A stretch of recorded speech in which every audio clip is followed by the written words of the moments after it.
Now on Action News Live at 6, flames rage out of control in Los Angeles as wildfires consume everything in their path. Tonight, how long fire crews think this station fire is going to burn. The swine flu is blamed on more deaths in southern Nevada as the federal government finishes fight back. More people are without jobs, and health care for children is in big demand. What social services are saying about health care needs for local kids.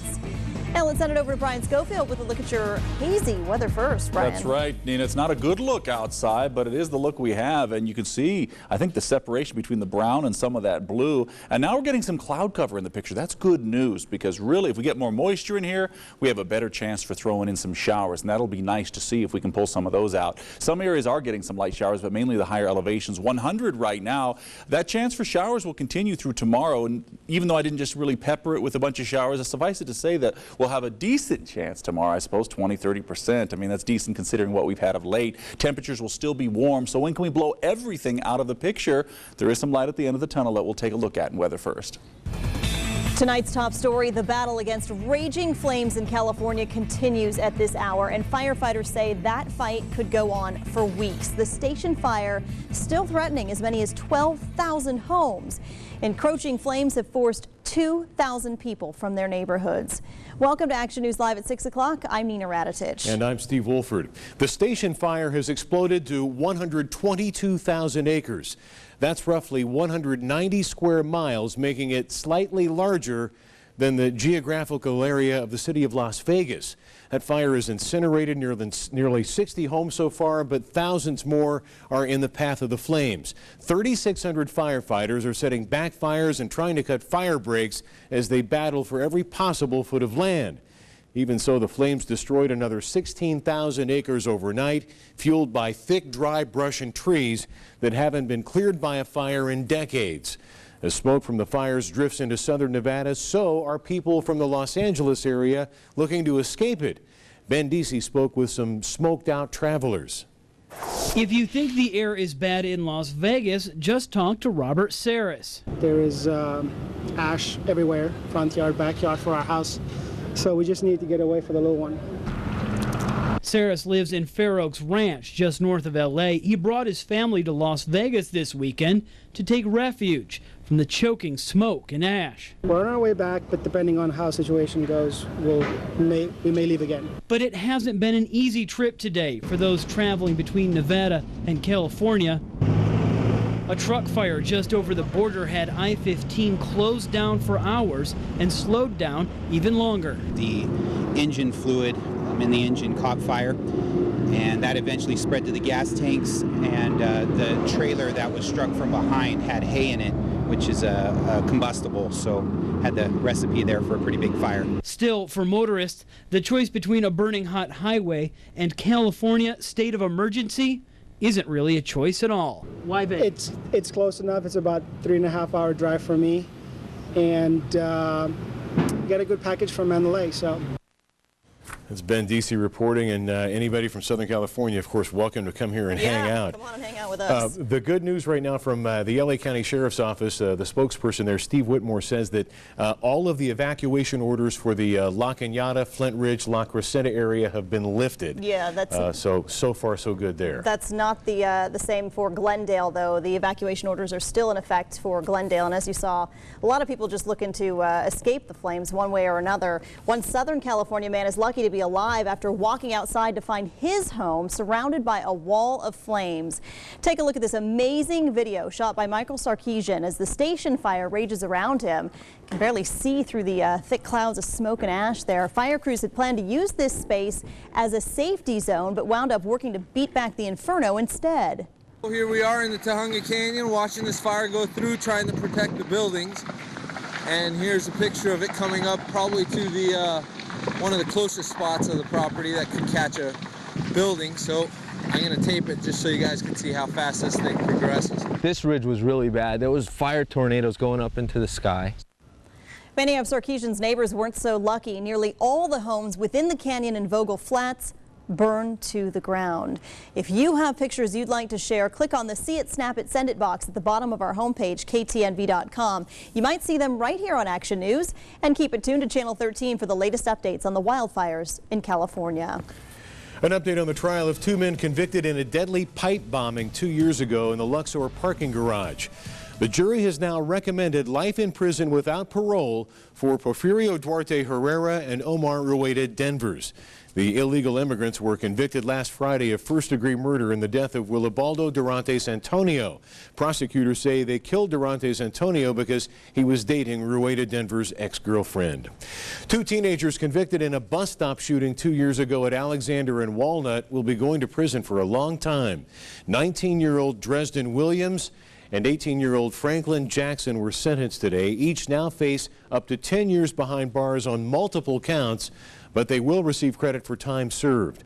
2 adults and 4 high school students were wounded in that gunfire. The H1N1 swine flu virus claimed 2 more lives in Clark County over the weekend. According to the Southern Nevada Health District, those patients were a 41-year-old woman and a 51-year-old man. Both suffered from underlying medical conditions that contributed to their deaths. A total of 11 people have died locally after coming down with the swine flu. That includes a tourist from New York City. There are currently 306 reported H1N1 cases in our county. At least 2 people are in the hospital battling severe infections. While there's no vaccine yet for the swine flu, local drugstores are now offering shots for the seasonal flu. Officials with both CVS and Walgreens say some of their pharmacists are giving shots weeks earlier than last year. The health district is not offering vaccinations yet. Federal officials are putting the finishing touches on plans to deal with the swine flu, and the message is clear: hope for the best, prepare for the worst. Authorities say the best defense against the unpredictable H1N1 virus is to stay informed and be ready. Today, they briefed President Obama on their efforts. He repeated the importance of practicing good hygiene and getting the swine flu vaccine when it becomes available. I don't want anybody to be alarmed, but I do want everybody to be prepared. Cover your sneezes with your sleeve, not your hands. Scientists studying the virus in animals say it doesn't mix with other kinds of flu, nor does it mutate, but it does spread easily. Area social service officials say they're seeing a steady increase in families applying for Medicaid, especially when it comes to programs designed to help children. Action News reporter Tanya Reyes explains what's being done to help families in need. The state says it's working on processing applications quickly. The good news is if parents are approved, insurance for all the children in a family can cost anywhere from $25 to $80 a quarter. What we've seen is a huge number of people applying for Nevada Medicaid because so many families are not working at all. Nancy Whitman with the program Nevada Covering Kids and Families says she's seen an increase in people applying for public health programs. And according to the state, numbers are growing month by month. Your children need to have health care because it costs too much if you don't. In some cases, it's taking longer to process applications, but Whitman says they are helping meet the high demand. To me, it was like so frustrating because I knew my child needed that surgery. That's no comfort to Esperanza Cervantes, who has a special needs child. Her husband was out of a job and the family did not have medical coverage. But after a long wait, Cervantes was able to enroll her child in a public health care program. So really, it gives so much just peace to the family, you know, thinking that next week, next month, or whenever is your next doctor's visit, you'll have insurance. Parents without health insurance can apply for state Medicaid, and if they do not qualify, there is a possibility the program called Nevada Covering Kids and Families can help. For more information, log on to our website, KTNV.com. Make sure you click in the big blue box. Tanya Reyes, Channel 13, Action News. The local motocross community is mourning the loss of a promising young rider from Las Vegas. 16-year-old Tanner Kronbull was killed in an RV crash on Sunday on his way home from a race in Utah. Investigators say the motorhome rolled 3 times after its brakes failed. Many in the local motocross community say Tanner was a rising star. He had won all 3 races in Utah before that accident. In tonight's casino report, Station Casino's executives will appear before a federal bankruptcy judge in Reno tomorrow as lawyers present the company's plan to operate under Chapter 11 bankruptcy protection. Company officials tell us they'll present their budget for the next 13 weeks and use $30 million in cash reserves to fund the plan. Station Casinos filed for bankruptcy back in June. The liquor license for Privé nightclub at Planet Hollywood is still in limbo. The Clark County Commission denied an application by Privé's owners for a 90-day liquor license extension. Instead, Privé will remain open with his current temporary license. The club, which is not owned by the resort, was shut down after claims of underage drinking and some staff members being abusive toward customers. Metro held the first of many tests for folks who'd like to become police officers. The department expects between 800 and 1,000 applicants. The tests were held at Cashman Center. Metro is looking to hire in areas that include SWAT, air support, motorcycle and K-9 units, mounted patrol, search and rescue, undercover operations, and several investigative units. If you are interested, just visit their website. We've set up a link at KTNV.com in the big blue box. And local police want you to be ready in case the unthinkable happens. Metro is holding a First Tuesday program where officers help families plan for an emergency. Topics include what to do in the event of natural, man-made, or even a technological disaster, and how to put together a survival kit. Happens at 7 p.m. tonight at your local Metro area command. Coming up, a local tennis legend gets another standing ovation at center court. But first, patients left in limbo after their doctor is murdered. And it's critical that I provide those records to my insurance company to continue my coverage. A Contact 13 investigation. What happens to your records if your doctor dies? Darcy Spears uncovers some surprising information. Brian? And looking outdoors, well, still that brown cloud around the valley, but will we get some rain in here to kind of scoop it all away? We'll take a look at the complete forecast coming up in Weather First. Also from Contact 13, the latest on a recall involving some DVD players that overheat and catch fire. We'll show you how to make sure one isn't showing up in your house. Stay with us.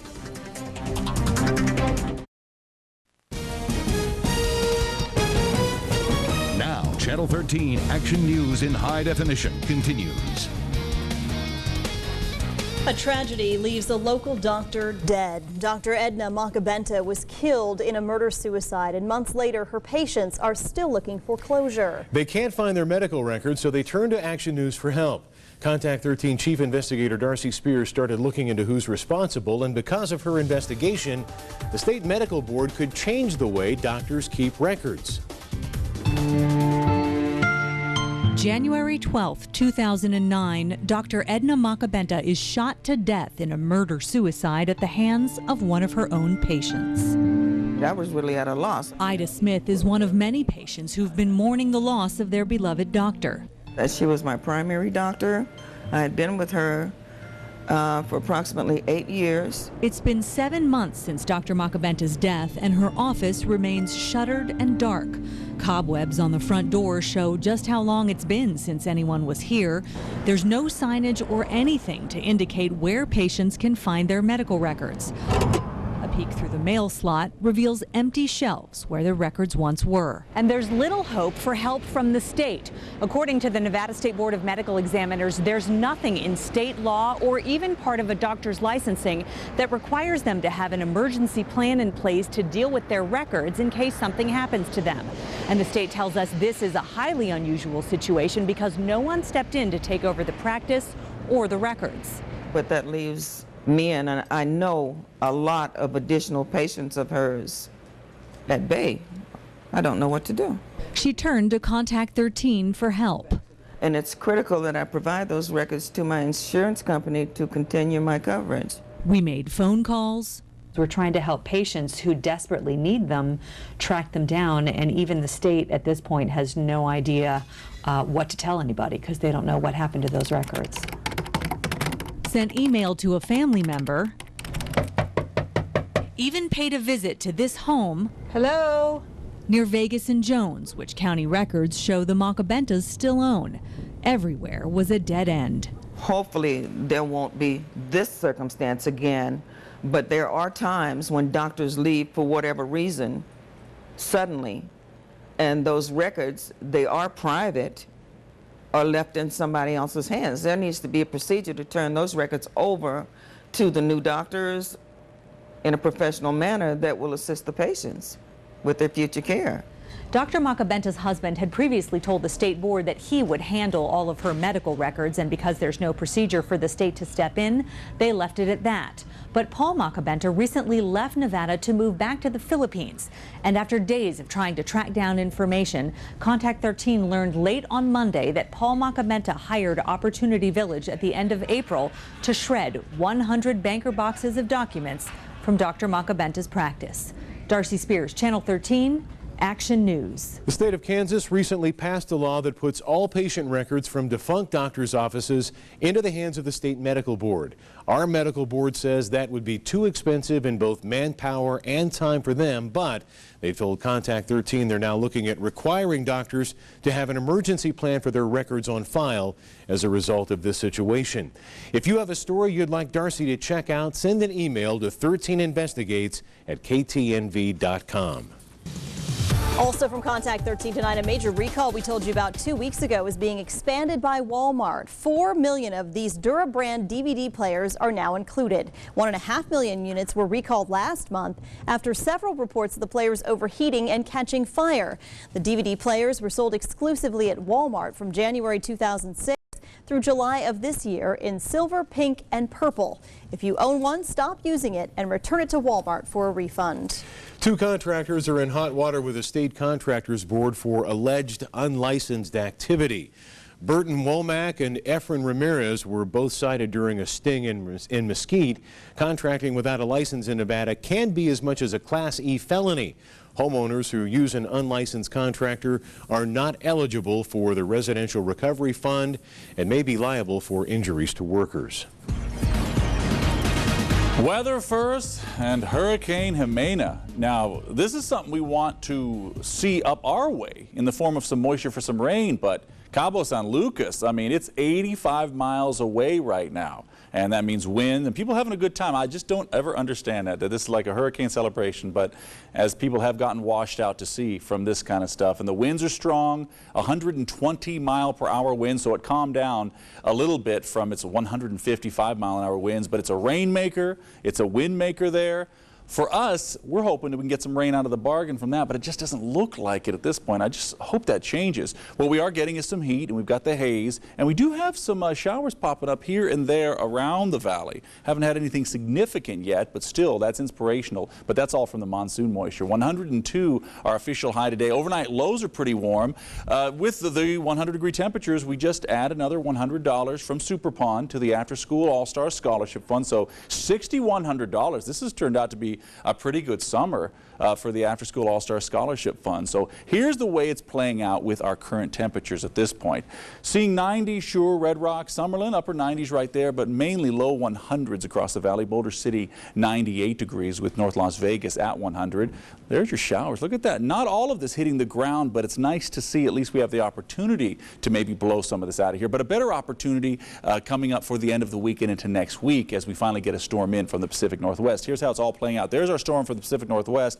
Jimena looks like it'll stay more south and east, moving through Arizona, the remnant, that is, moving through Arizona. So it may dodge Southern California altogether, so the warm weather sticks around. I know that's not such a good thing, I know, but that's just the way it looks like it's working at this point. Hopefully that'll change. Laughlin, 110 for tomorrow, 97 Searchlight, Boulder City, 103 with Henderson, right about the same. So temperature's still pretty warm. Even on Mount Charleston, 80 is a pretty warm reading. I know it sounds really nice, although might want to go pay a visit there. At 97, Indian Springs and Logandale, Mesquite, right around 105, 106. I put in the chances for rain just to kind of reflect the current trends for Wednesday and Thursday, but if we were able to grab up any moisture, I'd certainly be adding some in more for the coming weekend. And maybe with the monsoon flow kicking, we will get a few showers. Friday doesn't look like such a bad day. It looks like a day to get a few showers in to help clean up the air, but it'll all be next week. If we don't get enough rain in here to do so, we'll get that storm into the north. It'll sweep a lot of this stuff away and drag some more in later on. Can't get here soon enough. Yeah, that's true. Thanks, Brian. All right. And now for a story that is positively Las Vegas. Local tennis legend Andre Agassi returned to center court at the U.S. Open last night to receive a special honor.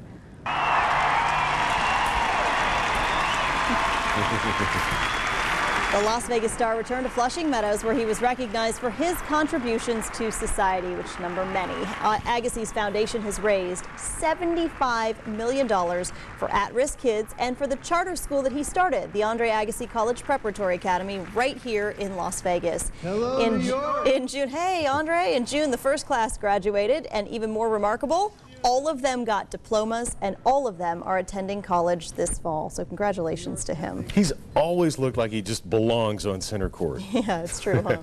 We're asking you for help to find positive stories, people, and events in the community. You can post them along with pictures if you'd like on Lisa Remelard's Positively Las Vegas blog in the big blue box at KTNV.com. Coming up, same-sex marriage legalized in another northeastern state. We'll show you how couples celebrated. Also, plans move forward to connect Las Vegas and Southern California with a bullet train. We'll tell you when work could get started on the Desert Express. You're watching Channel 13 Action News, where you ask and we investigate.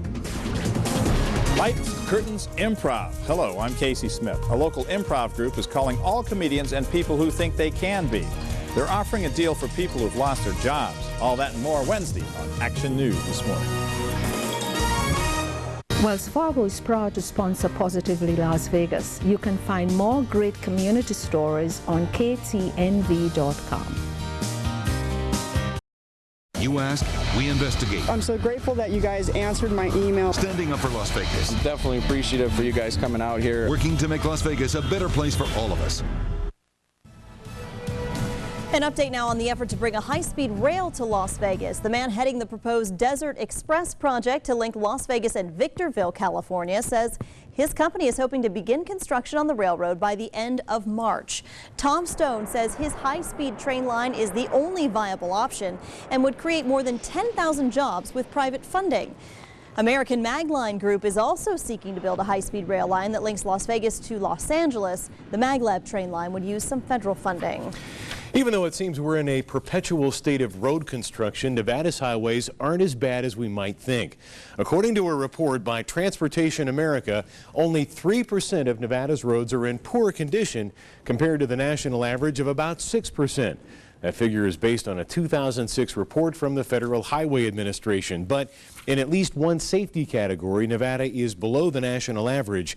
We had a little more than 2 per 100,000 pedestrian fatalities compared to the national average of 1.26.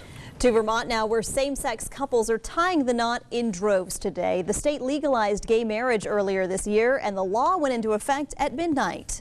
And by the power that is vested in me by the state of Vermont, I do hereby recognize, I certify, and yes, I do proclaim that you are married and partners for life. You may now kiss.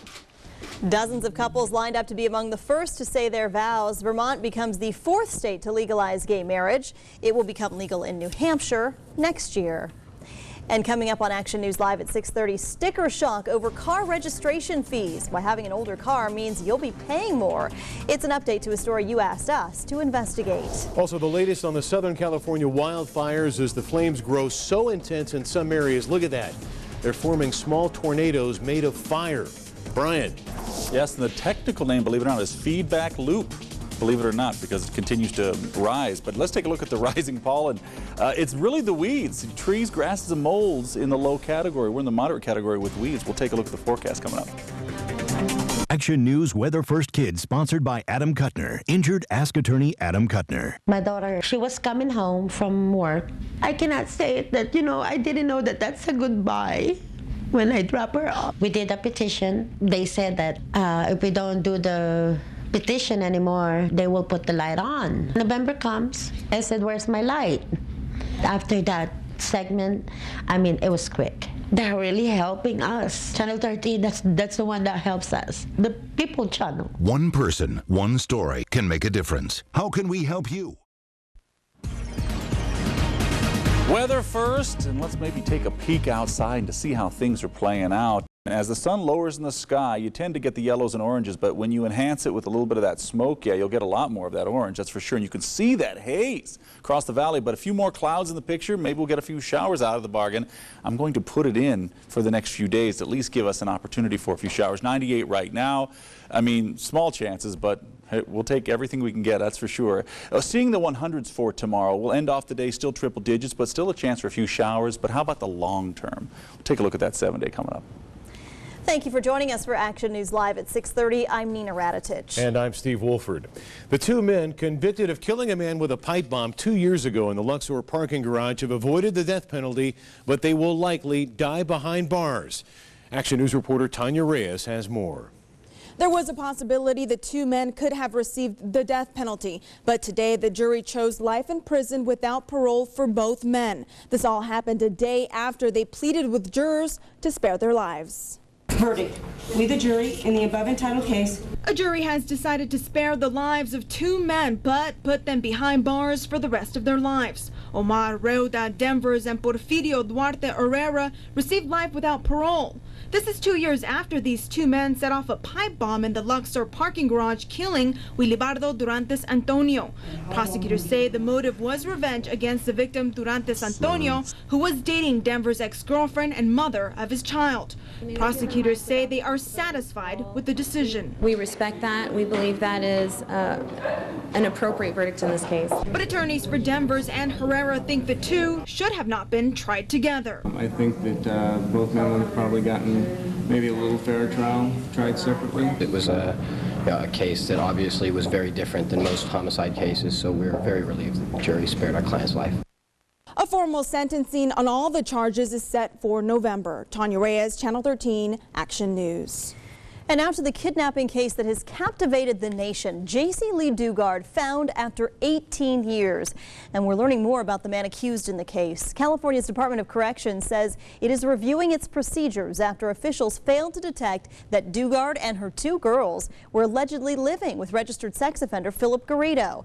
Agents routinely knocked on the Garridos' front door during parole checks after Philip Garrido was released from prison in 1988 for kidnap and rape. 33 years ago, Garrido was convicted of kidnapping 25-year-old Katie Calloway outside a Lake Tahoe market, handcuffing her and duct taping her mouth. He drove her across the state line to Reno, where he took 4 hits of LSD and raped her in a rented storage unit. What do you make of this whole story before we get to your story of keeping this girl and having children with her? I think it's horrible. I think it's horrifying. But I don't doubt it. From this person, I don't doubt it at all. All right, take us back. How old were you when he grabbed you? 25. In her testimony during Garrido's trial in 1978, Calloway Hall said as Garrido was driving her to Reno, he talked about Jesus a lot, told her he was happily married and that he was doing this because of a sexual urge, a fantasy he wanted to live out, and that he had done it twice before. The latest now on the wildfires across Southern California. By far the largest is the Station Fire in the Angeles National Forest, which has now consumed more than 122,000 acres, along with nearly 60 homes. And if you're wondering about the intensity of the flames, they're so intense in some areas, they're forming a vortex that looks like a tornado made of fire. The massive perimeter of the Station Fire stretches from the area of Tujunga Canyon east and south to Glendale. John North from our sister station KABC has the latest on the situation there. In Glendale, Carol Lining made it clear what she thought of the firefighters. Her home was untouched. In Big Tujunga Canyon, there was nothing firefighters could do to stop the firestorm. At least 13 homes were lost. We lost the main house and this main house, but what they call cabins here, they're occupied all year long, as far as I'm concerned. They're residences. They're residences, they're not cabins. Latorne's son didn't know that his mother was safe until he saw her trailering out a load of horses. One horse died in this stall. 28 were saved. There's so much loss. When we walk around and look at the properties, it's just a list of dollar signs, you know, things that are, I mean, how much the insurance is going to cover, we don't know at this point, but, you know, I don't think it'll ever pay for everything. And the memories, the keepsakes and the memorabilia, things you'll never recover. The homes were still smoldering in the area locals know as Ibarra Ranch. In Glendale, people like Carol Lining didn't feel so threatened, even with a mandatory evacuation order. It's very scary. I feel dwarfed by the power of nature, but it's like a captain in a ship. I have to stay with my ship till it's really time to go, and I just am not there yet. Well, we're ready to leave at a moment's notice, so our cars are down the street. That's my question. Is your car parked out of here so that you can leave? We're around the corner. I can be out of here in 10 seconds. John North reporting there. The cost, by the way, of fighting the wildfires across California is quickly adding up for the state that's already drowning in debt. California is only 2 months into its fiscal year, but it's already spent more than $106 million of a $182 million emergency firefighting fund. Governor Arnold Schwarzenegger says the state might also be able to tap into a reserve fund if needed and ask FEMA for additional emergency funding. It's been a few weeks since we first introduced you to an Action News viewer who was in shock after opening his car registration renewal. His fees had nearly doubled from last year. And starting today, it will cost some drivers more to register their cars. So why is this happening? It's an update to a story you asked us to investigate. Tina Patel explains how the system works now. It can be frustrating standing in line at the DMV, but it was even more frustrating for drivers today when they learned they'd have to pay more to register their car. Well, I think it's ridiculous. I own a 81 Toyota Camry that's a 4-cylinder that gets better than 30 miles a gallon. And they're just stereotyping the older vehicles as if they all get bad gas mileage, and that's not true. Actually, the fee increase has nothing to do with your vehicle's gas mileage. The increase was passed by the legislature in an attempt to balance the state budget. The legislature changed the depreciation schedule that we use to figure the value on older cars, and the result is that everyone is going to be paying a little bit more. Normally, you pay less each year because your car gets older, but now if your car is less than 10 years old, you're going to pay the same amount you did last year. If your car is more than 10 years old, fees will go up. I think it's going to be probably about $30 more, $30 on 100. That's not easy for anyone in this economy, but some drivers understand and accept the increase. You're willing to do your part? Oh, yes. Yeah, you have to keep things going. I think Nevada seems to be on a solid fiscal base, and I think we should consider ourselves lucky compared to California. It's a lot worse over there. Tina Patel, Channel 13, Action News. That registration increase will bring in about $94 million over the next 2 years.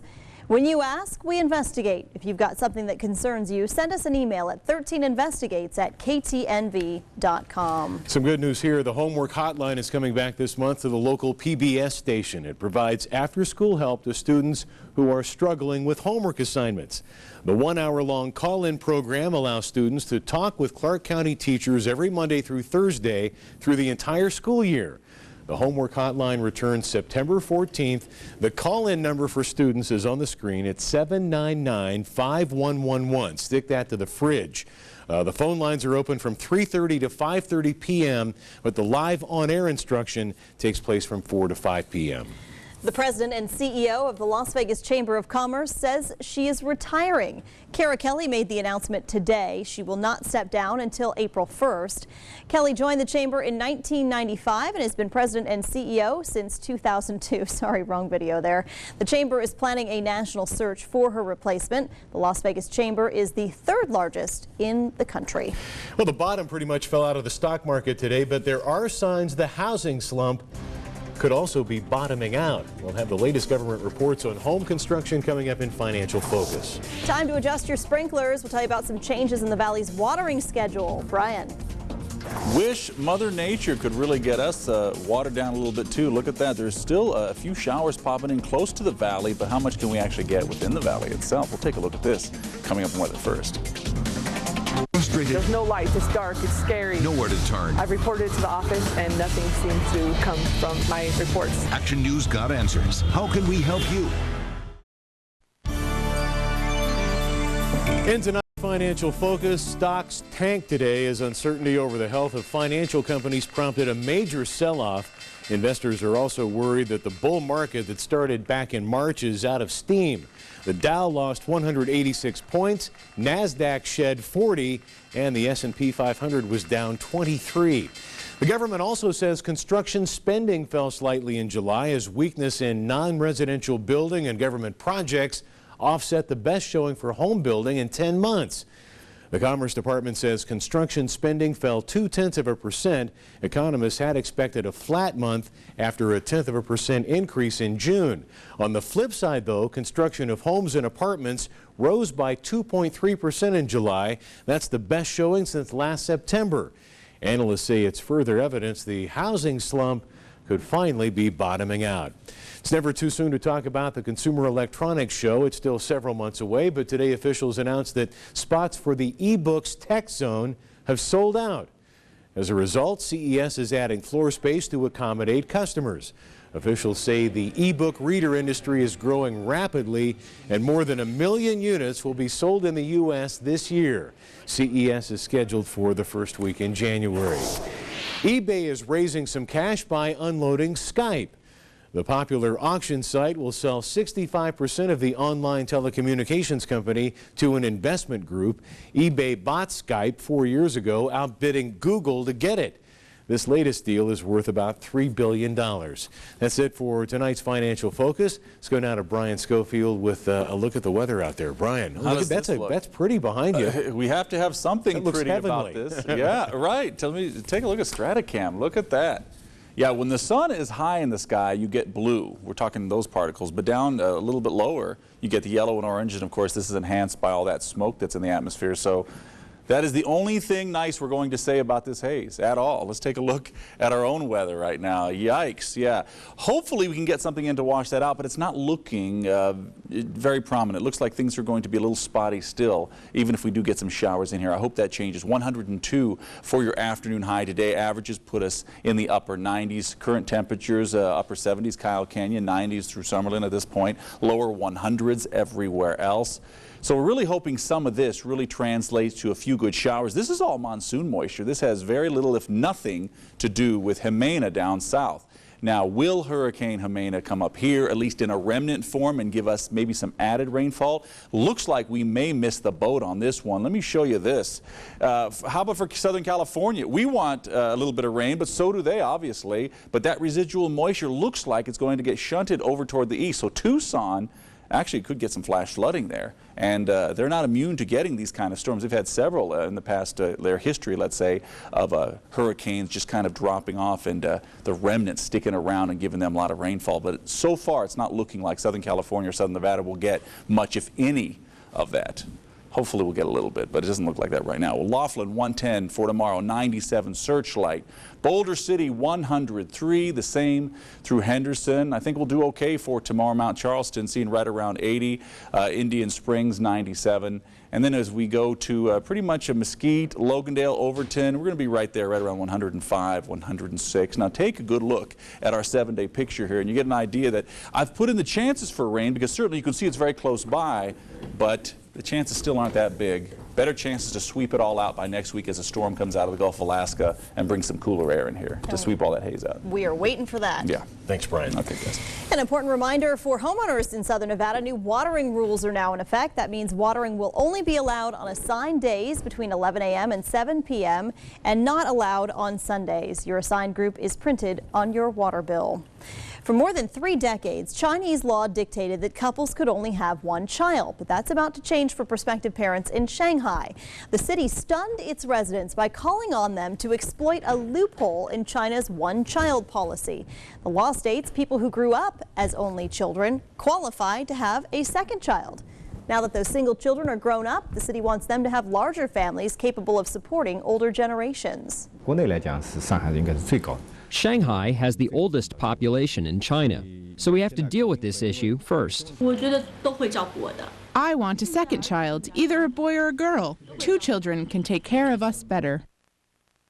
Due to a poor pension system, though, Chinese couples often have to support 2 sets of parents in addition to their first child.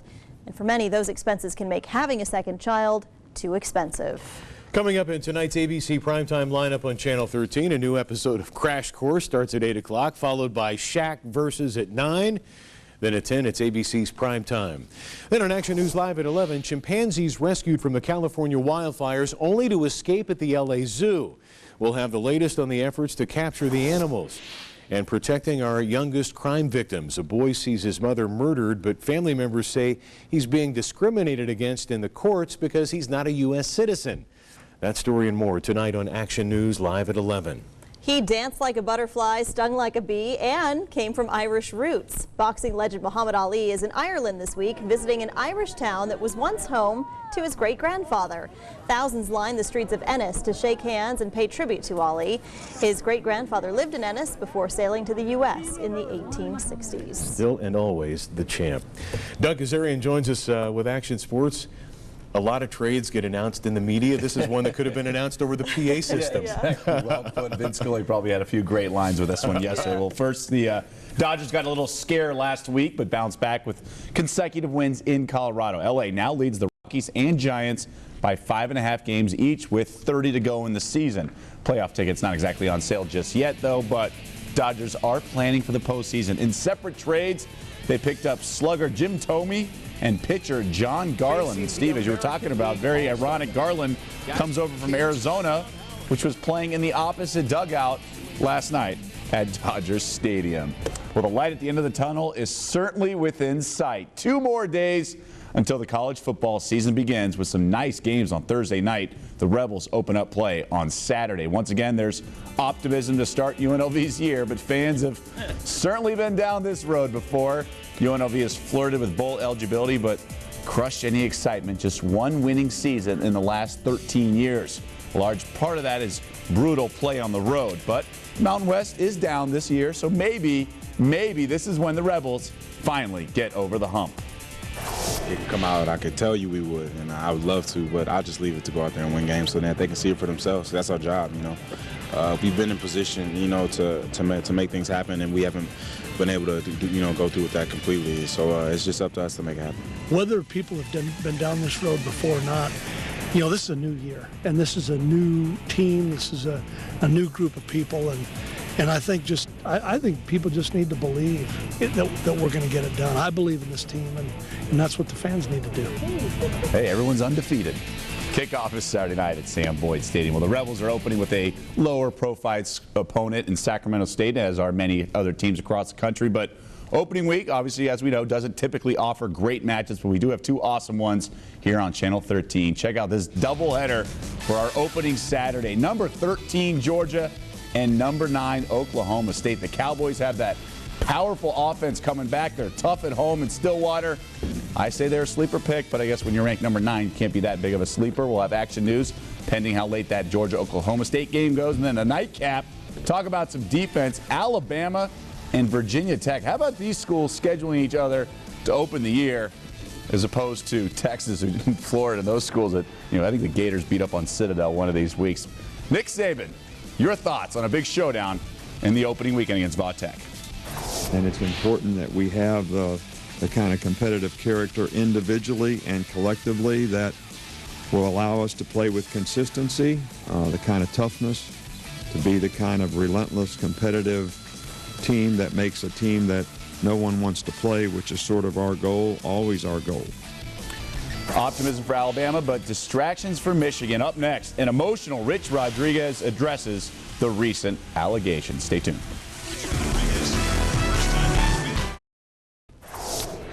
Loyal listeners of ESPN 1100 have already noticed the new lineup that started yesterday. Paulie has joined the Gridlock team. They're back in action with Seton Mitch. They're back early at 11 a.m. Then they go national with Doug Gottlieb from 1 to 3 Sportsbook Radio with Brian Blessing. And then Koken and Cofield, who are currently searching for a new name, have moved to 4 to 7 o'clock. Still the same 2 guys, but they're engaging the listeners to help them with the new name. Well, Michigan was excited to start the season. 0 losses and a fresh start after last year's 3-9 record, worst in school history. But just days before the opener, the Wolverines already have a huge distraction. All speaking anonymously, current and former players have said the program breaks rules, surpassing the maximum of 20 hours of practice each week. Other players and even programs have criticized these reports, saying that everyone has voluntary weightlifting and film session that basically everyone just attends. Michigan coach Rich Rodriguez said he follows the rules. That is disheartening.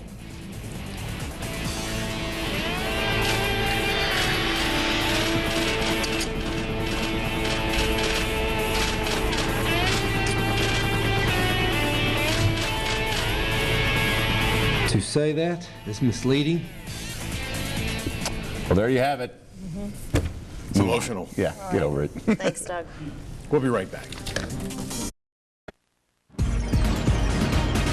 Weather first, and here's that 7-day Nita was asking me how much rain, Brian. We're just still looking at very small chances, but I wanted to throw it in, and that might even extend through Friday. We'll see, but the weekend looks like temperatures coming down. Anything you can show up with will be appreciated. Okay, really? Please, Mother Nature. That's our news for now. We hope you'll join us again later tonight for Action News Live at 11. Thank you so much for joining us. Extra is coming up next from all of us here. Have a great evening.